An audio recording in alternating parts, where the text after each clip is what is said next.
Astaghfirullah Rabbal baraya, astaghfirullah minal khataya, Rabbi zidni ilman nafi'a wa wafiqni amalan sholihah.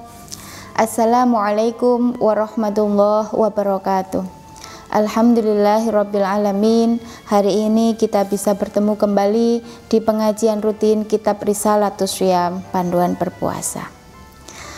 Pemirsa yang dirahmati Allah, hari ini tema kita adalah takbiran atau membaca takbir pada hari raya dan juga sholat id, yaitu sholat Idul Fitri dan juga sholat Idul Adha. Di antara kesunahan di dalam hari raya ini adalah membaca takbir, ya. Jadi takbir ini merupakan bagian dari zikir. Mengapa? Karena dengan bertakbir kita bisa mengingat Allah, ya, mengingat keagungan Allah.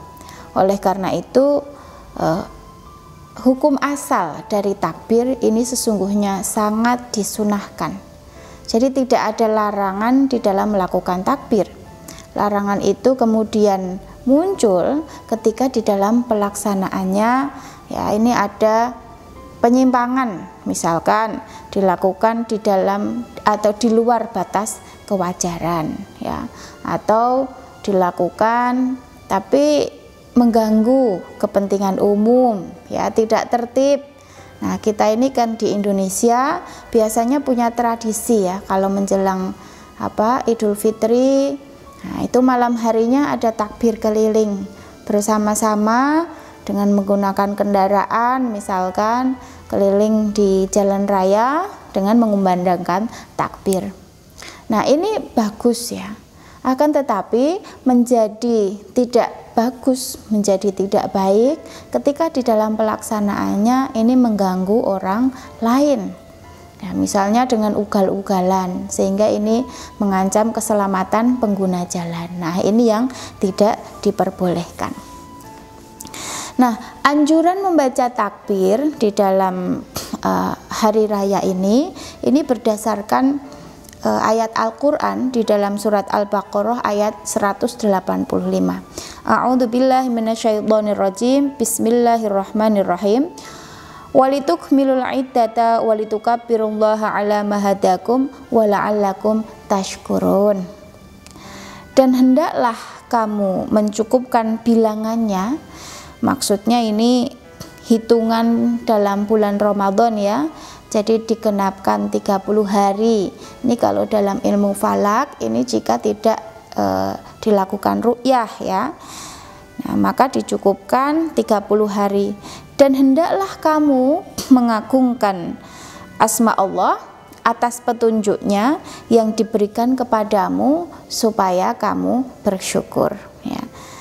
Begitu pula dengan anjuran Nabi Muhammad SAW tentang keutamaan atau disunahkannya membaca takbir di hari raya, yaitu berdasarkan hadis zayyinu a'yadakum bit takbir, hiasilah hari raya kalian dengan memperbanyak membaca takbir.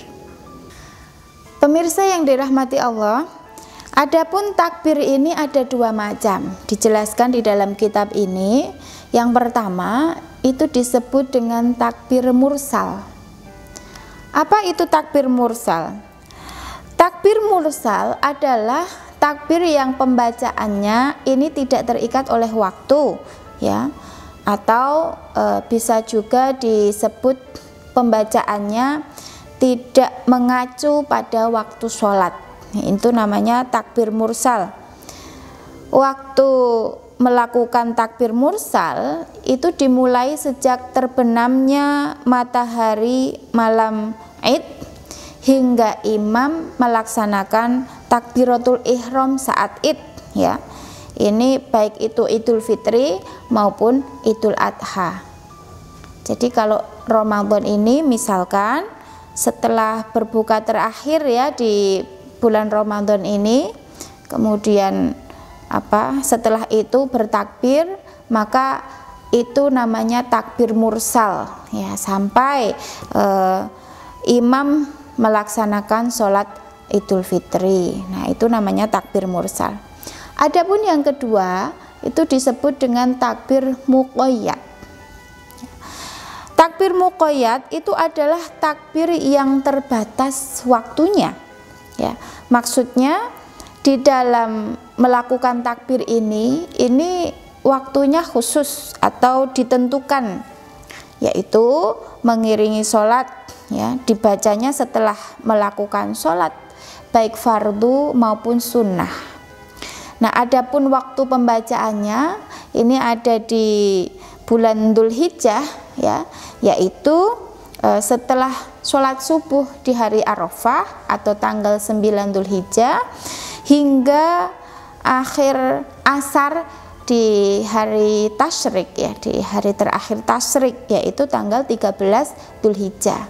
Dengan demikian takbir muqayyad ini dibacanya sejak tanggal 9 hingga 13 Dzulhijjah. Dengan demikian dapat disimpulkan bahwa takbir yang dibacakan di malam hari raya Idul Fitri ini dinamakan takbir mursal. Adapun takbir yang dibacakan di hari raya Idul Adha ini adalah takbir muqayyad. Nah, adapun jika dilihat bahwa takbir itu dilakukan pada malam hari raya Id, maka takbir yang dilakukan di malam hari raya Idul Adha itu juga termasuk takbir mursal ya. Jadi pada malam hari raya Idul Adha itu takbirnya menyandang dua istilah, yaitu takbir mursal sekaligus takbir muqayyad. Kesunahan membaca takbir ini juga dijelaskan di dalam kitab Fathul Qorib. Jadi kitab ini juga mengutip kitab Fathul Qorib yang bunyinya wa yukabbiru nadban kullun min dzakari wa unsa wa hadirin wa musafirin fil manazili wa turuqi wal masajidi wal aswaqi min khurubi lailatul id. Ini maksudnya lailatul id ini Idul Fitri ila ayat khulal imam fi sholah. Disunahkan membaca takbir bagi siapapun ya, karena di sini disebutkan bagi laki-laki, perempuan, di mana saja, baik dia sedang di rumah maupun sedang di perjalanan, di masjid, bahkan di pasar-pasar ya. Mulai dari terbenamnya matahari di malam hari raya Idul Fitri hingga imam melaksanakan sholat Id. Rasulullah Shallallahu Alaihi Wasallam bersabda, "Aksiru minat takbiri lailatal idaini, fa innahu yahdimudzunuba hadman." Banyak-banyaklah kalian membaca takbir di malam harinya dua hari raya, maksudnya adalah hari raya Idul Fitri dan Idul Adha, karena itu bisa menghilangkan dosa ya. Oleh karena itu siapapun yang sedang berada dimanapun bagi kita hendaknya memperbanyak takbir ketika nanti sudah masuk di malam Idul Fitri ya, karena ini punya keutamaan, punya fadilah, yaitu bisa menghapus dosa. Memperbanyak membaca takbir ini juga dicontohkan oleh Rasul.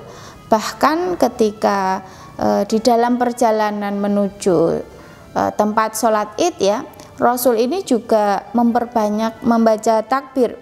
Di dalam sebuah riwayat diceritakan ya, yakhruju yaumal fitri fayukabbiru min hina yakhruju min baitihi hatta ya'tiyal musalla.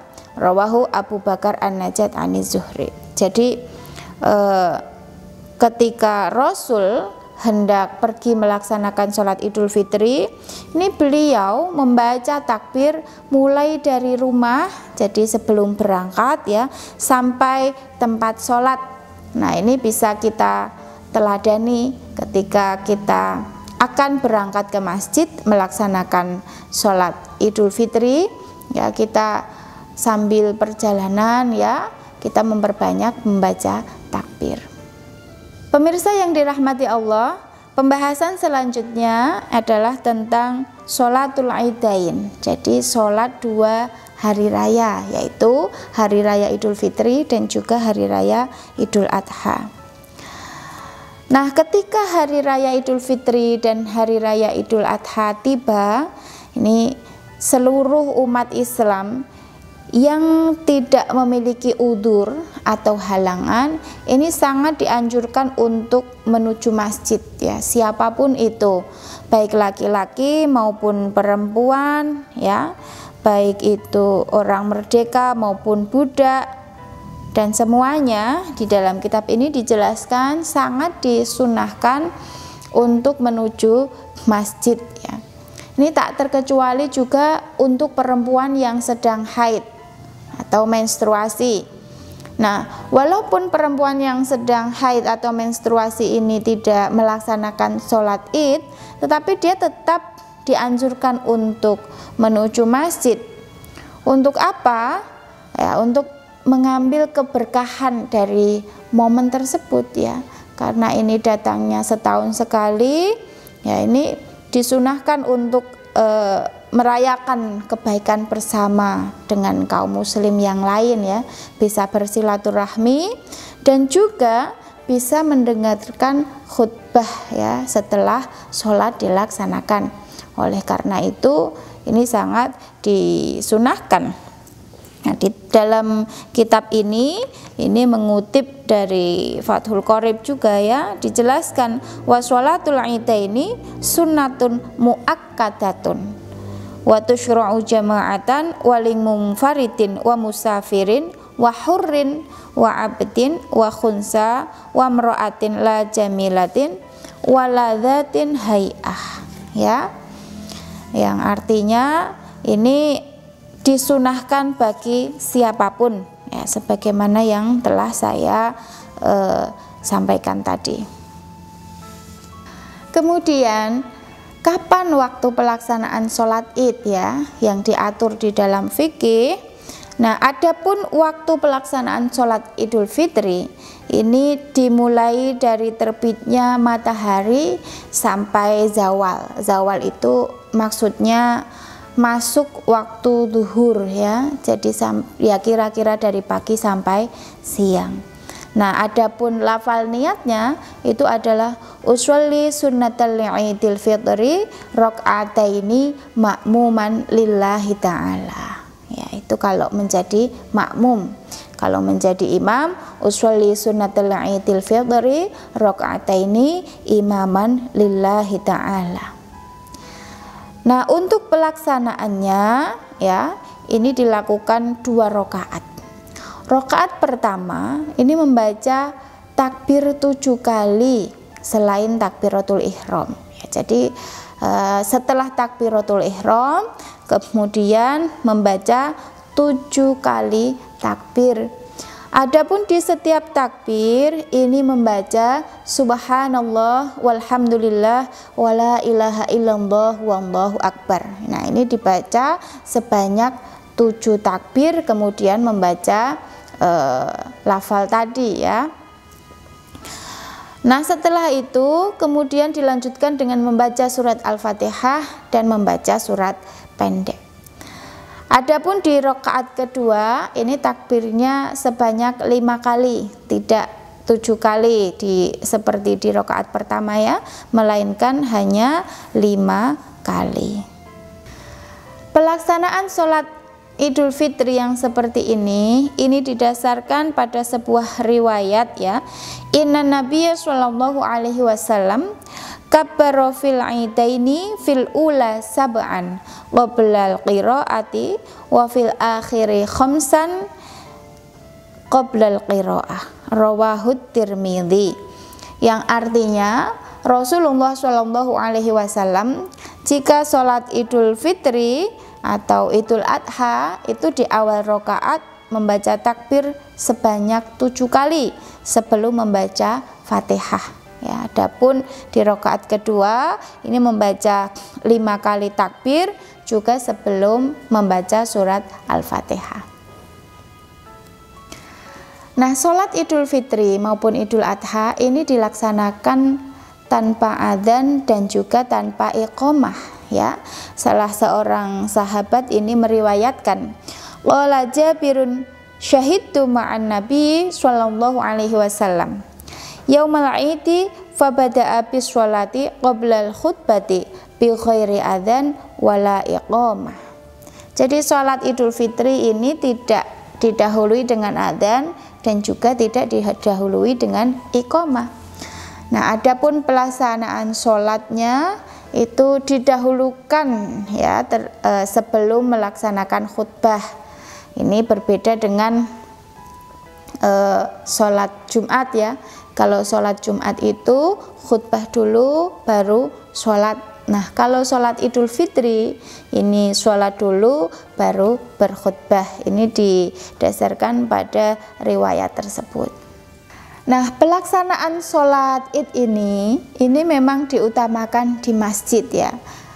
Kenapa? Karena kemuliaan masjid itu sendiri, ya. Apalagi ketika kita pergi ke masjid untuk melaksanakan sholat Id, kita bisa bersilaturahmi dengan banyak orang, ya, dengan saudara, dengan teman, dan nantinya kita juga bisa melanjutkan dengan bermaaf-maafan. Nah, akan tetapi di dalam kitab ini juga dijelaskan ketika terjadi udzur atau halangan, maka hukumnya bisa berubah, ya. Bisa saja justru sholat di masjid ini justru menjadi makruh, ya. Di sini disebutkan ini di dalam kitab ini, ya. Wa fi'luha bi masjidin afdalu li syarafihi illa li udhrin, ya. Kadhayiqihi fayukrahu fihi litashwiqi bizzihami. Di dalam kitab ini dicontohkan udurnya atau halangannya itu ketika misalnya masjidnya itu penuh sehingga menjadi berdesak-desakan. Nah, ini hukumnya justru bisa menjadi makruh, ya. Oleh karena itu, ketika pada saat-saat ini, ya, kita sedang berada pada situasi pandemi sehingga kita dihimbau untuk menghindari kerumunan, ya, untuk ikut mencegah transmisi atau penyebaran virus, maka sholat Id, ya, pada tahun ini juga sebaiknya tidak di masjid, ya, melainkan di rumah saja. Hal ini lebih baik karena ini yang diprioritaskan itu adalah keselamatan, ya, sehingga akan lebih baiknya jika nanti kita tidak perlu melakukan sholat Id di masjid, ya, yang itu bisa mengumpulkan banyak orang. Lantas bagaimana cara melaksanakan sholat Id di rumah? Untuk sholat Id yang dilaksanakan di rumah waktunya sama, ya. Jadi dimulainya adalah mulai terbitnya matahari sampai datangnya waktu duhur pada tanggal 1 Syawal. Sejak malam Idul Fitri atau di hari setelah berbuka terakhir di bulan Ramadan, ya, sampai menjelang sholat Idul Fitri, ini disarankan, disunahkan untuk banyak-banyak membaca takbir. Nah, adapun bacaan takbirnya sebagaimana yang sering kita dengar di setiap tahun, ya, itu adalah Allahu Akbar, Allahu Akbar, Allahu Akbar kabira walhamdulillahi katsira wa subhanallahi bukrata wa asrila la ilaha illallah wa la na'budu illa iyyah mukhlishina lahuddin walau karihal kafirun walau karihal munafiqun walau karihal musyrikun la ilaha illallah wahdah shadaqa wa'dah wa nasara 'abdah wa a'azza jundahu wa hazamal ahzaba wahdah la ilaha illallah wallahu akbar Allahu akbar walillahil hamd. Nah, adapun tata cara sholat, ya, sholat Id sendiri di rumah ini sama dengan sholat berjamaah di masjid, ya. Jadi di rakaat pertama membaca takbir sebanyak 7 kali dan di rakaat kedua membaca takbir sebanyak 5 kali. Nah, apabila misalkan saja ya, karena ini kan tidak semua orang sering menjadi imam ya, barangkali biasanya menjadi makmum, kemudian lupa tidak membaca takbir sebanyak 7 kali di rakaat pertama dan 5 kali di rakaat kedua, maka sholatnya ini tetap sah dan tidak perlu melakukan sujud sahwi. Nah, hendaknya ini sangat disarankan ya, ini seluruh keluarga ikut ya, berjamaah di rumah dan kemudian bersama-sama mendengarkan khutbah ya.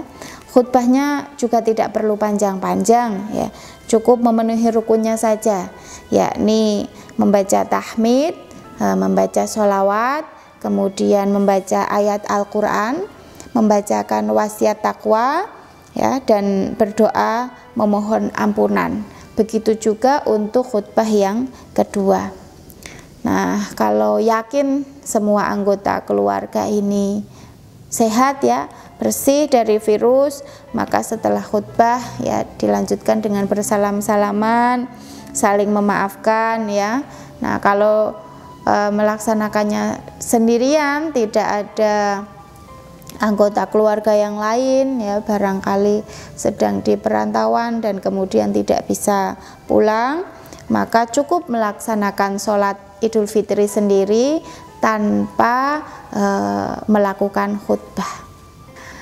Nah, kesunahan melaksanakan sholat Idul Fitri ini didasarkan pada hadis Nabi, qala Nabi sallallahu alaihi wasallam, idza kana yaumu Idul Fitri yab'atsullahu ta'ala malaikah fayaqifuna ala afwahis sikaki wa yunaduna bisautin yasma'uhu jami'ul khalaiqi illal insa wal jinna, ya ummata Muhammad ukhruju ila rabbin karimin yaghfiru dzambal adzim, fa idza barazu ilal musalla fayaqulu Allahu ta'ala ushidukum ya malaikati inni ja'altu sawaba syiyamihim wa qiyamihim ridhai wa maghfirati.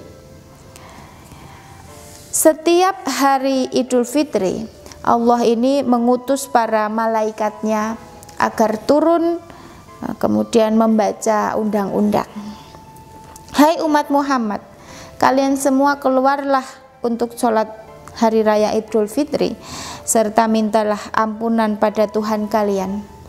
Maka Allah berkata kepada para malaikat, kalian semua menyaksikan aku ini Allah ya, maksudnya aku benar-benar menjadikan pahalanya puasa dan sholat bagi hambaku, keridhaanku dan juga ampunanku. Demikian tadi pembahasan kita tentang takbir di hari raya dan juga sholat di hari raya. Semoga bermanfaat bagi kita semua.